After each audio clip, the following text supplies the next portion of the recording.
दीपक देता है रोशनी फैलाने की प्रेरणा, फलदायी वृक्ष देता है देने की प्रेरणा, मधुबन देता है महकते रहने की प्रेरणा, महान व्यक्ति देते हैं जीवन जीने की प्रेरणा। आओ प्रेरणा से दें हम सभी को प्रेरणा।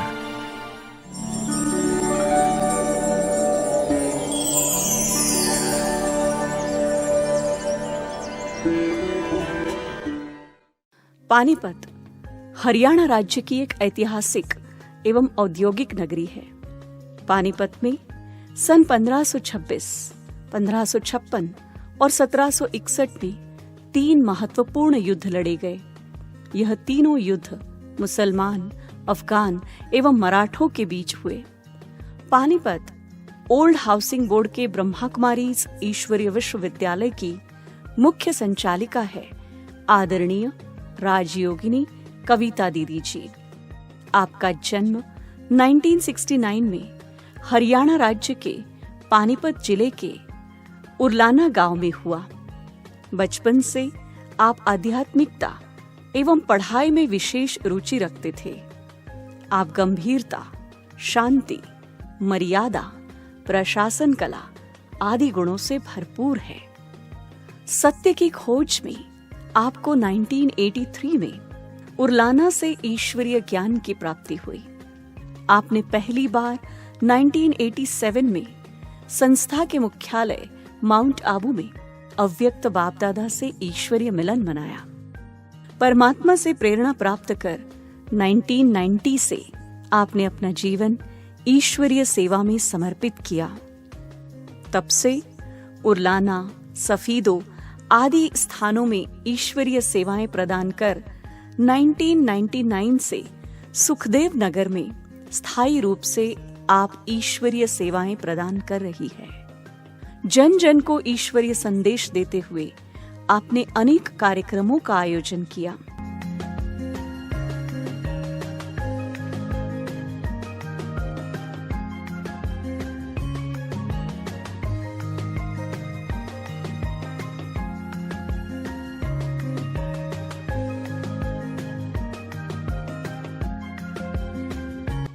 वर्तमान समय दीदी जी के नेतृत्व में 1500 से अधिक विद्यार्थी ज्ञान योग से अपने जीवन को श्रेष्ठ बना रहे हैं।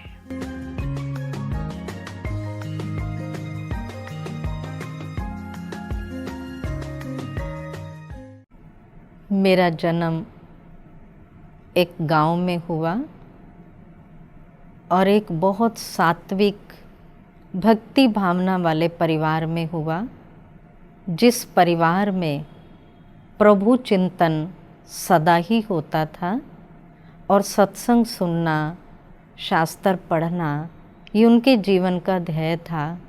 लेकिन साथ साथ हम सबके अंदर भी वो संस्कार भरते गए और मैं बहुत छोटी थी तो हमारे पिताजी मेरे ऊपर बहुत विश्वास और भावना रखते थे। लेकिन मुझे नहीं पता था कि मेरे लिए उनकी इतनी बहुत ऊंची भावनाएं क्यों हैं, क्योंकि हमारे माताजी बताते थे कि जब से आप इस घर में जन्म लिया तो हमारे पास धन की बहुत ज़्यादा प्राप्ति होने लगी, इसलिए आपके पिताजी को आपके प्रति बहुत भावना है। वो समझते थे कि मेरे घर में देवी आई है, तो देवी का रूप ही समझते थे। और मैंने एक बात और भी देखी लौकिक पिताजी के अंदर, वो क्या था कि किसी दिन आपस में हम भाई बहनों ने कोई बात की और किसी भाई ने मुझे डांट दिया और मैं रोने लग गई। और उस दिन हमारे घर में कोई ना कोई नुकसान ज़रूर होता था और हमारे पिताजी कहते मुझे पता चल गया कि आपने ज़रूर किसी ने इसको कुछ कहा है और ये रोई होगी जो आज हमारा इतना बड़ा नुकसान हुआ है। कई बार तो बहुत बड़े बड़े नुकसान हो जाते थे, इसलिए हमारे पिताजी कभी भी मुझे किसी को डांटने नहीं देते थे और कभी कुछ कहने नहीं देते कहते ये देवी है, इसको कुछ मत कहना। और उन्होंने मात्र 5 वर्ष की आयु में ही मुझे अपने सारे घर की चाबियां दे दी कि पैसा ये संभालेगी, जो इससे मांगना होगा हम मांग के लेके जाएंगे। तो मुझे पता नहीं था कि मुझे ये सब क्यों दे रहे हैं, लेकिन उनके अंदर ये भावना थी कि हमारे घर देवी आई है, ये धन की देवी है, जब तक ये रहेगी तो हमारे घर में धन होगा ही होगा। बाल्यकाल से ही एक बहुत सुंदर संकल्प आता था कि मुझे भगवान को जीवन साथी बनाना है, क्योंकि पूरा परिवार एक भक्ति भाव के संस्कार वाला था, सात्विक संस्कारों वाला था।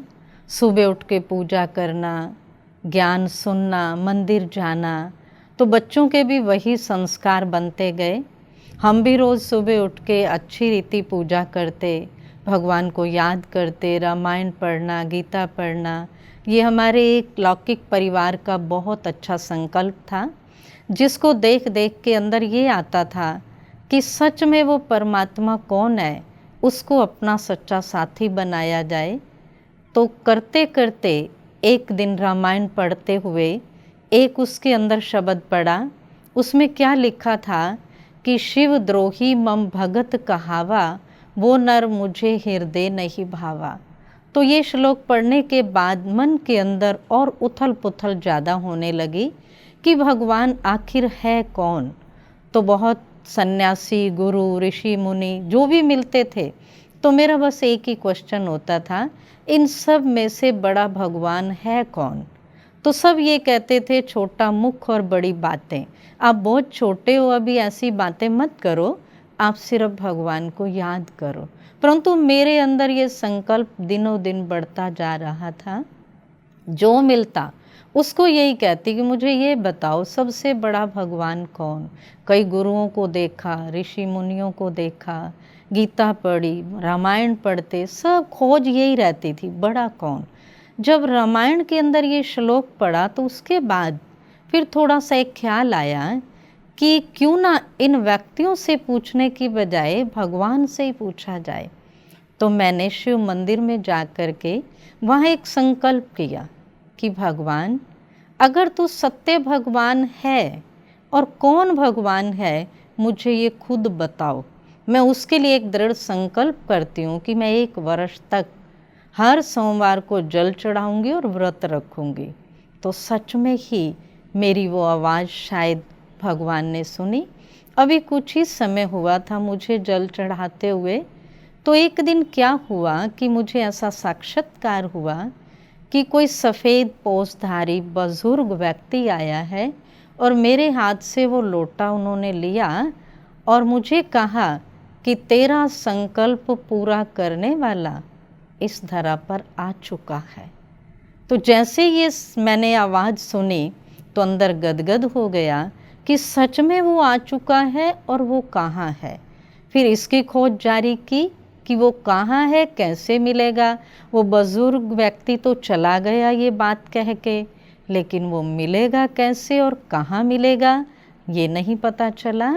लेकिन उसके बाद कुछ समय ही अभी बीता था, मेरा वो साल पूरा भी नहीं हुआ था, परंतु मुझे उसी बीच ज्ञान मिला कि सृष्टि का विनाश हो रहा है और ये सृष्टि जलमयी हो गई है। इतने में फिर मुझे वही बाबा दिखाई दिए जो साधारण एक सफ़ेद पोषधारी वेश में थे। तो मैंने उनको देखा तो उन्होंने मुझे उठाया और दूसरी साइड कर दिया। तो वहाँ से उसी दिन से मुझे ये लगा कि ये तो वही बाबा है जिन्होंने मंदिर में मुझे कुछ दिखाया था। उसके बाद कोर्स किया तो वो निश्चय पक्का होता गया कि सच में ही ये परमात्मा है और मेरे लिए ही आया है। बस वो 3 दिन तो पता नहीं चला, लेकिन 3 दिन के बाद निश्चय इतना पक्का होता गया। धीरे धीरे ज्ञान सुनते रहे, निश्चय बढ़ता गया। पूरा परिवार भी साथ ज्ञान सुनने लगा, क्योंकि उस समय लौकिक माता जी जहाँ पे सत्संग शुरू किया था उस मंदिर को संभालते थे और वहाँ पे वो सत्संग करवाते थे। तो बाबा ने बहुत सुंदर साक्षात्कार क्या कराया कि मेरे सामने से वो सफ़ेद लाइट चमकता स्टार आया और मेरे मस्तक में समा गया। और आते ही बाबा ने एक लाइन सिर्फ बोली, बच्ची मैंने तेरे द्वारा बहुतों का उद्धार करना है। तो जैसे ये लाइन सुनी, फिर से मन में उमंग उत्साह जागृत हो गया और लगा कि भगवान के बोल कभी असत्य नहीं हो सकते, ज़रूर ये होंगे साकार में। तो उसी एक आश को लेके आगे बढ़ते रहे। तो एक समय ऐसा आया जो बाबा ने अपने पास बुला लिया। तो मैं बाबा से मिलने के लिए भी गई, पांडव भवन मिली और मैंने पहली मुरली सुनी। बाबा ने कहा कि ज्ञान गंगाओं का काम क्या होता है? बहना। गंगा कभी रुकती नहीं है, सदा बहती है। गंगा का काम है औरों को भी पावन बनाना। तो रुकी हुई गंगा नहीं, उसको गंगा नहीं कहा जाता, उसको टुबका कहा जाता है, तालाब कहा जाता है। तो आप कौन हो? बस ये बात तीर लगा कि बाबा ने मुझे कहा आप गंगा हो, मुझे तो अब गंगा बनना ही है। तो सच में उसके बाद वो विघ्न धीरे धीरे समाप्त होते गए और बाबा के घर मैं जब ट्रेनिंग के लिए गई और वहीं से ही संकल्प करके निकली कि आज के बाद मुझे इस घर में वापस नहीं लौटना, और वो मेरी बात सच में वरदान बन गई। उसके बाद मैं एक नाइट भी घर में कभी रुकी नहीं। धीरे धीरे बाबा ने इतना परिवर्तन किया कि वहाँ से आने के बाद बाबा ने आते ही सेवाओं की ड्यूटी दी और बहुत बाबा से, दादियों से इतनी पालना ली, इतना प्यार लिया, जिसको मैं ये कहूँ कि मेरे जीवन का आधार वो प्यार और पालना। बड़ों ने मुझे बहुत प्यार दिया ताकि इतने बंधन है ये आत्मा कहीं दिल शिकस्त ना हो जाए, परंतु उमंग इतना था, इतना प्यार लेकर के मुझे इसको जीवन में ज़रूर धारण करके औरों को भी ऐसा बनाना है। पहली बार जब बाबा से मिलने पांडव भवन गए तो वहाँ उस स्थान को देखते ही मुझे ये लगा कि मैंने जो अनुभवों में देखा है, सच में वही स्थान आज मैं साकार में देख रही हूँ। जो मैं अनुभव करती थी, बाबा का कमरा, बाबा की कुटिया, मैं रोज़ उसको सपनों में देखती थी, आज सच में वही मेरे सामने साकार हो गया। और वो उत्सुकता जो एक प्रभु मिलन की थी, सच्चा साथी बनाने की थी भगवान को, वो भगवान आज मुझे मिलेंगे। मैं उस लगन से उस पांडव भवन में जब बाबा से मिलने के लिए तैयार हुई तो मेरे अंदर इतनी खुशी थी जो अनेक जन्मों की मेरी प्यास उस दिन मुझे प्राप्त करनी थी। और मैं जब शांति भवन में बाबा से मिलने के लिए बैठी तो उस दिन मुझे क्या लगा कि जैसे कि मैं इस धरा पर हूँ ही नहीं, मैं कहीं और उड़ रही हूँ। मुझे ये शरीर बिल्कुल याद नहीं था, जैसे कि एक ये शरीर लाइट का शरीर बन गया हो। और मैं बाबा से मिलते हुए ऐसे फील कर रही थी कि जैसे बाबा मेरे लिए ही आया है और बस मेरे से ही बात कर रहा है। ऐसा मुझे एकदम हल्कापन लगा। और बाबा और मैं, मुझे आसपास बैठे हुए कोई दिखाई नहीं दे रहा था। मैंने समझा कि सिर्फ मैं ही बाबा से मिल रही हूँ। देह बिल्कुल भूली हुई थी। और उसके बाद जब बाबा से टोली ली, वरदान लिए, तो बाबा ने कहा कि आप तो ज्ञान गंगा हो, बहती गंगा हो, रुके हुए पानी नहीं बनना है, अपने इस उत्साह को बना के रखना है। गंगा का काम ही होता है बहना, तो आपको बहना है ना, अर्थात बहुतों को सुख देना है, बहुतों को ज्ञान देना है। तो ऐसे बाबा के वरदान को लेके बहुत गदगद हुई और मेरे अंदर ऐसा लग रहा था कि आज भगवान मेरा हो गया है। अपनेपन की फीलिंग इतनी ज़्यादा आई कि जैसा कि अनेक जन्मों की मेरी वो प्यास बुझ गई हो। तो उस दिन से लेके मैं उस प्यास को जैसे कि पूरा कर चुकी और मैंने ये संकल्प बार बार करना शुरू किया। अब मैं ज्ञान गंगा बन गई, अब मैं ज्ञान गंगा बन गई, मैंने औरों को भी ये सब कुछ देना है। तो धीरे धीरे मेरे वो विघ्न, मेरी वो परिस्थितियाँ समाप्त होती गई और वो साकार में दिन मेरे सामने आया जो बाबा ने मेरे द्वारा ये सेवा कराई। एक बार की बात, मुझे बहुत तेज बुखार हुआ और उस बुखार में मुझे बहुत पेन हो रही थी। तो मैं बाबा को याद कर रही थी कि बाबा मुझे बहुत दर्द हो रही है, मुझे सहन करना बड़ा मुश्किल लग रहा है। तो जैसे ही मैंने बाबा को याद किया तो कुछ पल के लिए मेरी आंखें बंद हो गई और जैसे ही बाबा मेरे सामने आए और मुझे सिर्फ बाबा ने दृष्टि दी और बाबा मुस्कुरा रहे थे, उसके बाद मेरी आंखें बंद हुई, मुझे नींद आ गई।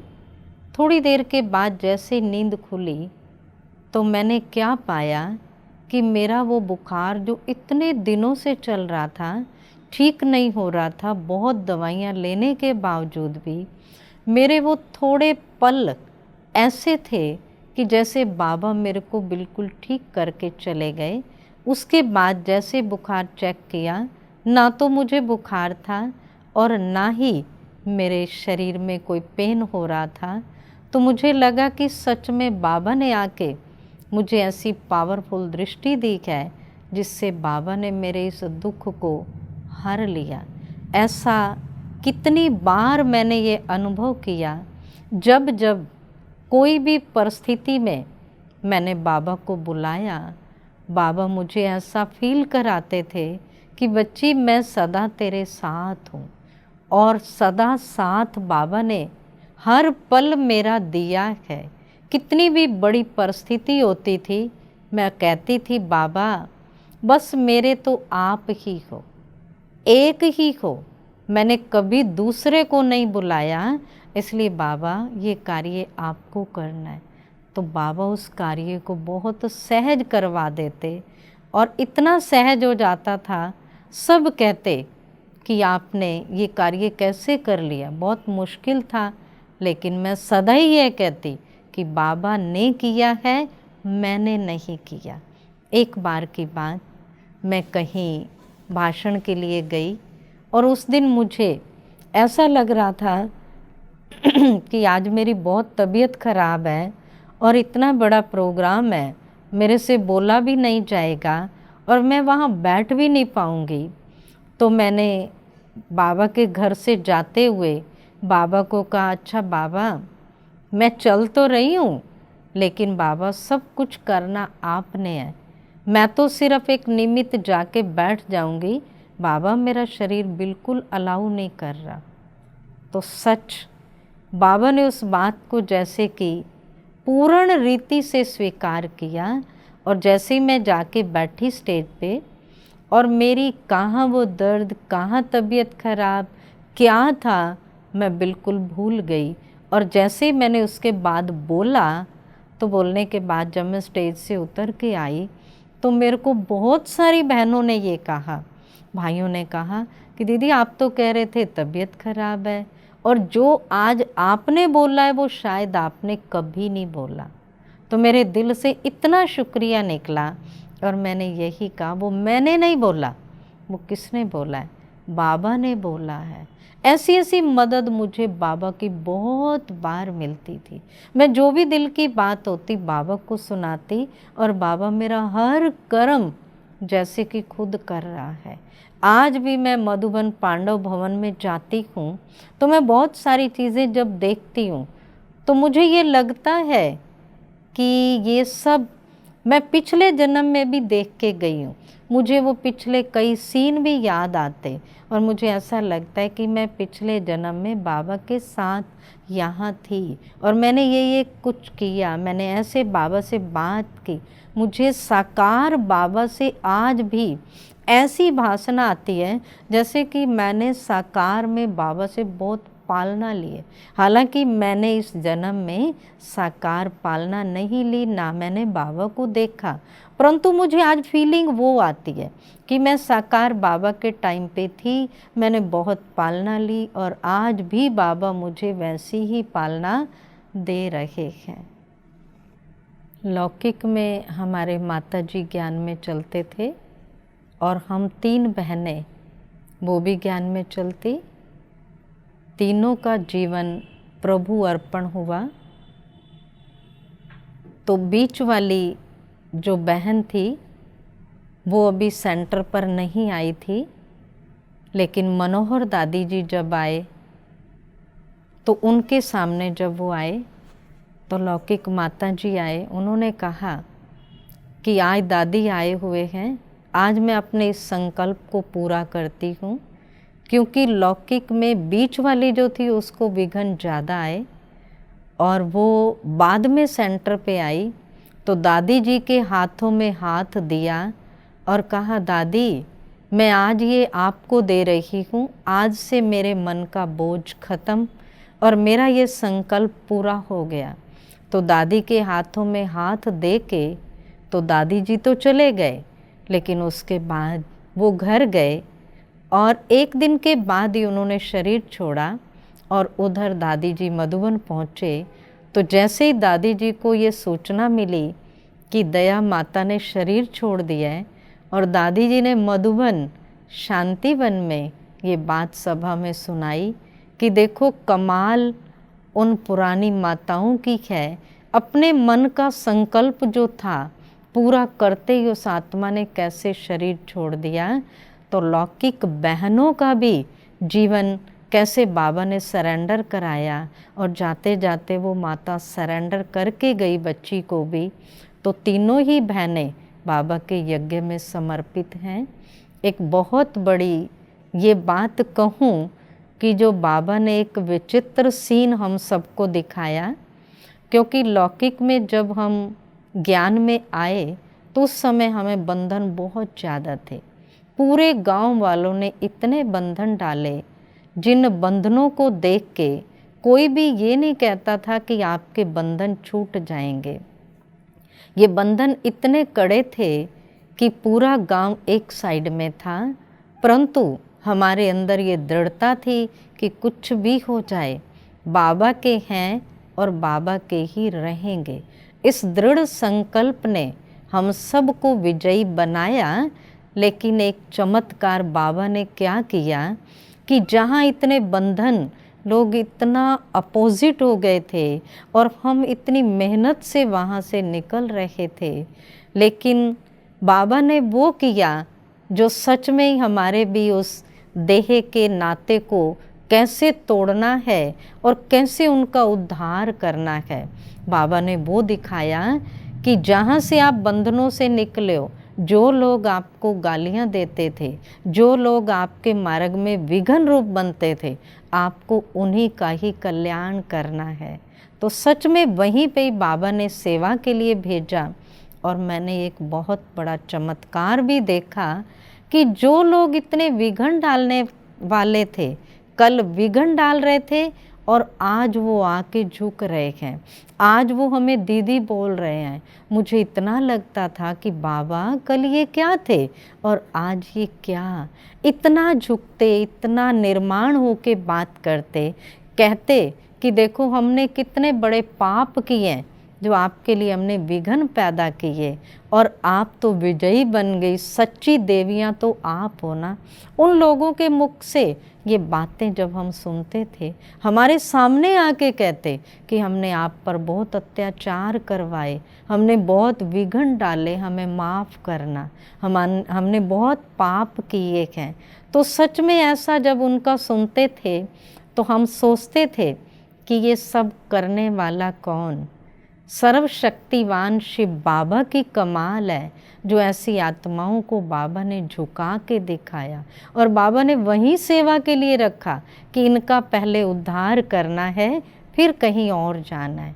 तो सच में आज भी वो आत्माएं इतना रिस्पेक्ट देती हैं और उनके लिए अंदर से एक बहुत बड़ी रहम की भावना आती है कि बाबा इन्होंने जो कुछ भी किया इन आत्माओं को माफ़ करना, क्योंकि इन्होंने परवश होके किया। आज उनके लिए इतनी दुआएं निकलती हैं और वो आत्माएं भी फील करती हैं। तो ऐसा करने वाला वो सर्वशक्तिवान शिव बाबा ही है।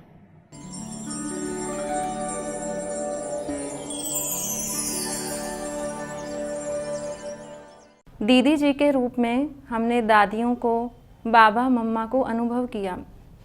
दादियों में जो विशेषताएं सुनते हैं वही विशेषताएं हमें दीदी जी में देखने को मिली। दीदी जी निमित्त, निर्माण, निर्मल वाणी सदा अपनी बनाकर रखते हैं और जो भी आत्मा सेंटर पर आती है दीदी जी के द्वारा सदा संतुष्ट होकर ही जाती है। दीदी अपने कर्मों के द्वारा हमें सिखाते हैं। उनमें अनेक विशेषताएं हैं, संगठित रहकर चलना और सभी को संगठित होकर आगे बढ़ाना, और दीदी के अंदर ये काफ़ी विशेषताएं हैं। जो भी दीदी के पास आता है दीदी से अनेक ज्ञान से, गुणों से भरपूर होके जाता है और दीदी उनको खुशी खुशी ऐसी प्रेरणाएं देती है कि वो फिर आगे ही बढ़ता जाता है, कभी भी पीछे नहीं बढ़ते। दीदी के अंदर सादगी, सच्चाई, सफाई का गुण नस नस में समाया हुआ है। दीदी के अंदर केवल स्थूल में ही सच्चाई सफाई नहीं है, लेकिन सूक्ष्म में भी है। कोई भी बात आती है तो उसको बड़ी ही जल्दी स्टॉप करके दीदी आगे बढ़ जाते हैं। खुद भी उमंग उत्साह में रहते हैं और हमें भी उमंग उत्साह में लाते हैं। दीदी बहुत बड़े दिल से हर कार्य करते हैं। कोई भी कार्य होता है तो कहते हैं कि ये बाबा का कार्य है, बाबा करवा रहा है, इसलिए वो कार्य बड़ी ही सरल से, सहज रीति से पूरा हो जाता है।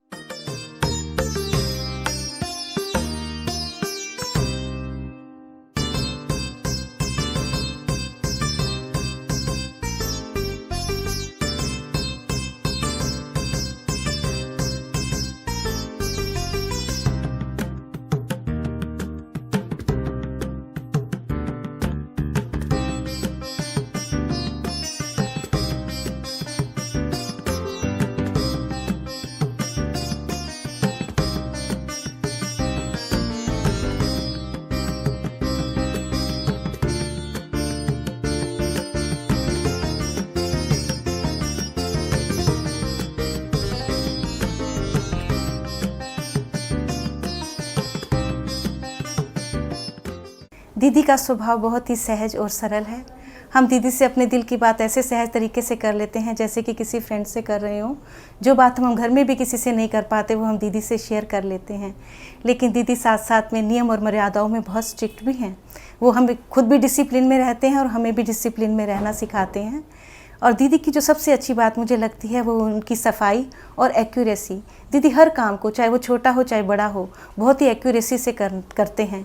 चाहे वो सब्जी काटने की बात हो या फिर कोई स्पीच की। दीदी जी से हमें बहुत ऊंची पालना यहाँ पर मिल रही है। हमारे दीदी जी इतने निमित्त हैं, निर्माण है, और हमें भी सिखा रहे हैं कि कैसे तुम्हें निर्माण बनना है। दीदी जी हर काम अपने हाथ से करते हैं और करके हमें सिखाते हैं। और दीदी जी कहते काम करते समय बिल्कुल भी देह अभिमान नहीं चलकना चाहिए, बिल्कुल भी अहंकार नहीं आना चाहिए। यही सोचना चाहिए भी जो करा रहा है शिव बाबा करावनहार है, करा रहा है। मैं आत्मा करणहार हूँ, इनका इंद्रियों द्वारा कराने वाली हूँ। जो कर रहा है वो सब शिव बाबा ही कर रहे हैं। आदरणीय दीदी जी त्याग और तपस्या की अति मूर्ति हैं। दीदी अथक सेवाधारी, ऑलराउंडर सेवाधारी हैं। दीदी क्रिएटिव माइंडेड भी हैं और दीदी मम्मा समान सरल चित्त और शक्ति रूपा हैं। और दीदी जी सबके प्रति शुभ भावना और शुभ कामना हमेशा ही रखते रहे। और कभी भी दीदी के अंदर बदले की भावना मैंने नहीं देखी। हमेशा सबके प्रति शुभ चिंतक बन के रहते हैं।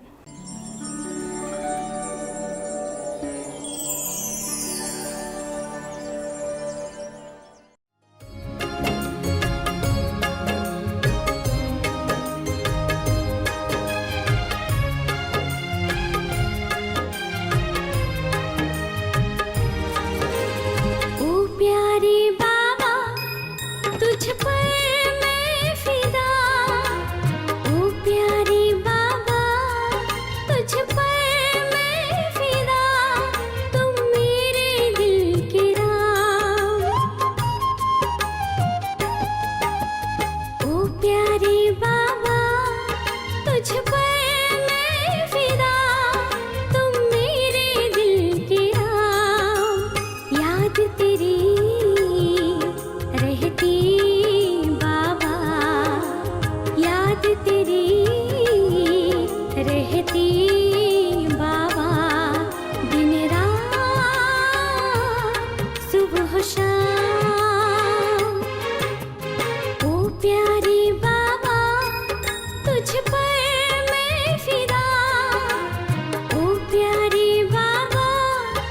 मुझ पर